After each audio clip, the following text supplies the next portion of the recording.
Yo, what's up mga bros? Welcome back sa akin channel. And so today, ito no, nandito tayo sa boosting server ni Legend of Winged. Dito nga tayo sa Asia 72. No? So ganyan karami ang server dito sa Asia. So ito ay regular server lang, no?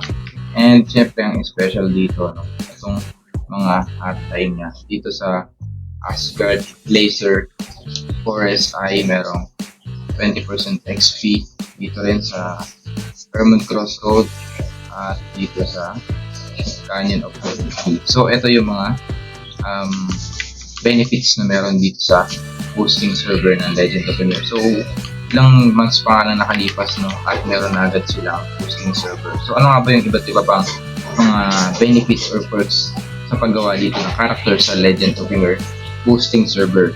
So una, ito no, check-in. As in check-in dito, yan, daily check-in, 7 days check-in, makukuha natin ito lahat.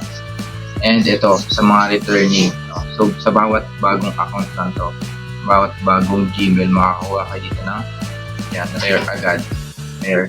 At every 8 ng gabi, ng 8 PM, namibigay sila dito ng Dormon box or chest.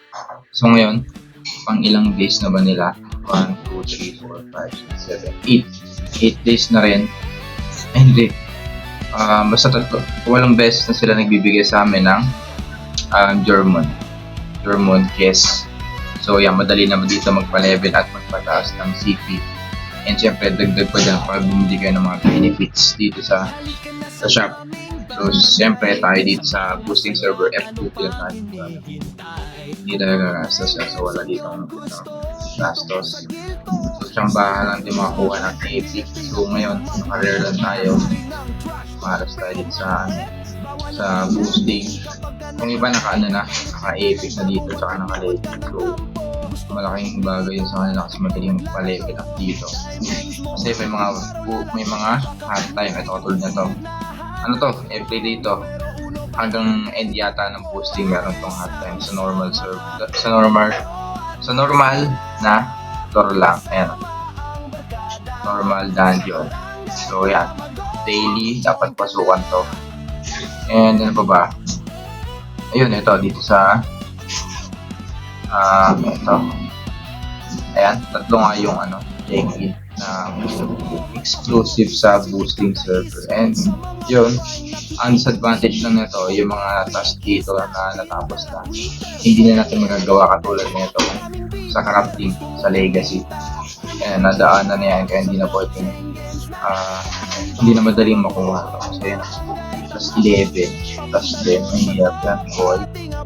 So yun yung disadvantage. Pero ang advantage naman kahit paano ito, yung pamimigay nila dito ng pair dito sa mailbox. So hindi rin ganun kaganda kung process personally. Kasi ganun kagandang boost. Kasi ang kailangan mo din talaga dito para lumakas guys. Malapang ka.